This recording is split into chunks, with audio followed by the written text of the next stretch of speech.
I did this and finally found love. Here's what changed. So I want to tell you the story of what happened to me to finally find love.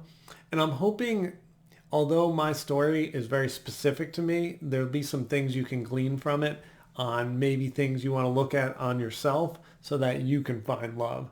And I find that most people that kind of hear this really do an internal kind of inventory of, oh shoot, maybe there's something I need to fix so that I can get this thing right. So my problem is I've always had a terrible picker. I picked based on, is the woman into sports? Is she into fitness? What's her body type? Like similar interests. So did she like to play soccer? Does she like to work out? And that doesn't work.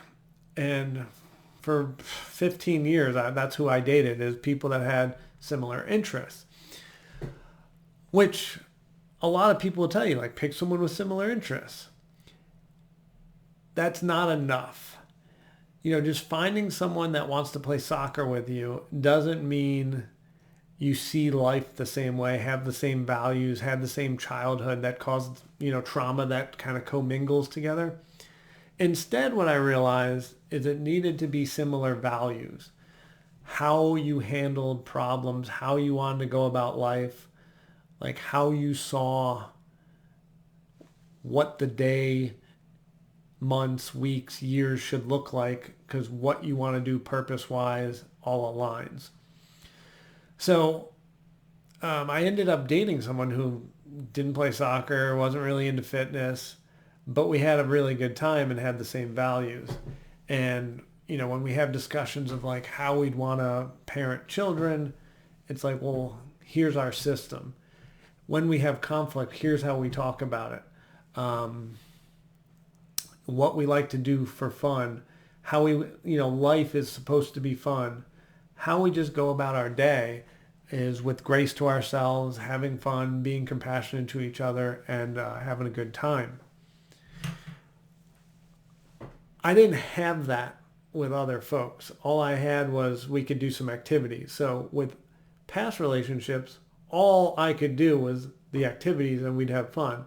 But whenever there was conversation, conflict, so forth, the way we handled it was not aligning.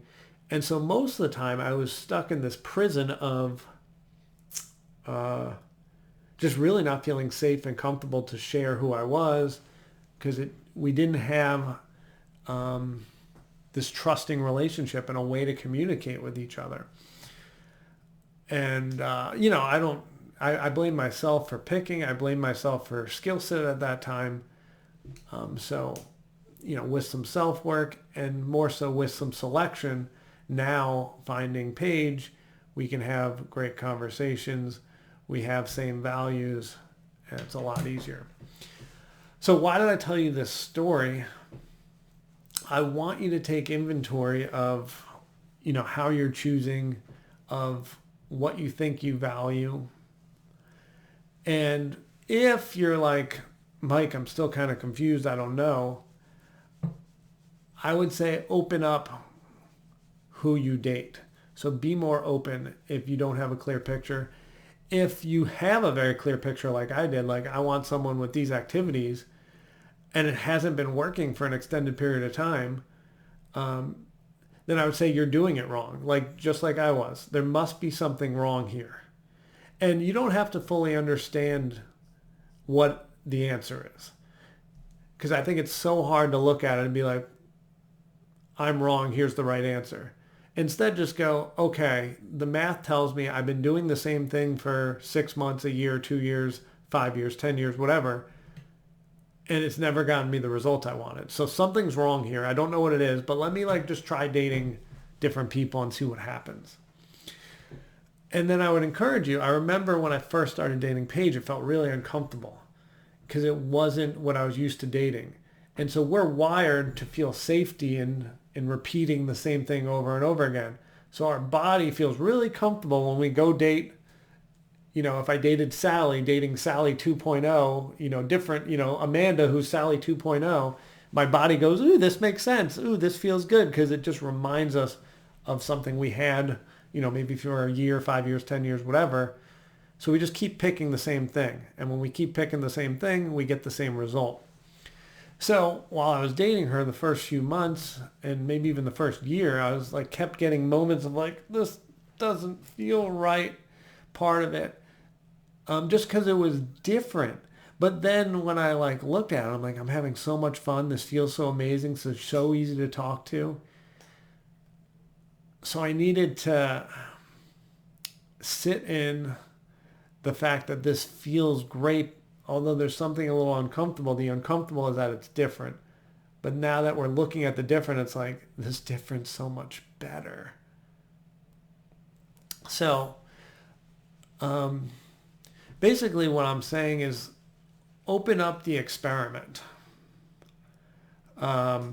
Sometimes what's in here and how things feel is there to confuse us. So it's a little counterintuitive. But you'll see that if you try something different and then you come back from the date and you're like, wow, that was really fun. That wasn't the person I normally date. But if it was really fun, keep going. And then you'll work through, because I remember like maybe 2 or 3 months into it, I was like, oh man, I was dating wrong the whole time because this feels so much better. And even once I came to that realization, it doesn't change the fact that I had 15, 20 years of conditioning who I date. So it still felt uncomfortable at times. But then I had to keep coming back to, wow, we have so much fun. Wow, I can share with her. Wow, we can have conflict and it goes so much better. So I will end with, don't let this, what we think this is supposed to decide relationships, our heart, it actually comes from our head. Our head is going to know, oh wow, this is a much better decision. So let our head decide our relationship, not this. We think this is supposed to be involved in love. It's actually not. This thing gets us the right decisions. All right. That's all I got for now. See you next video.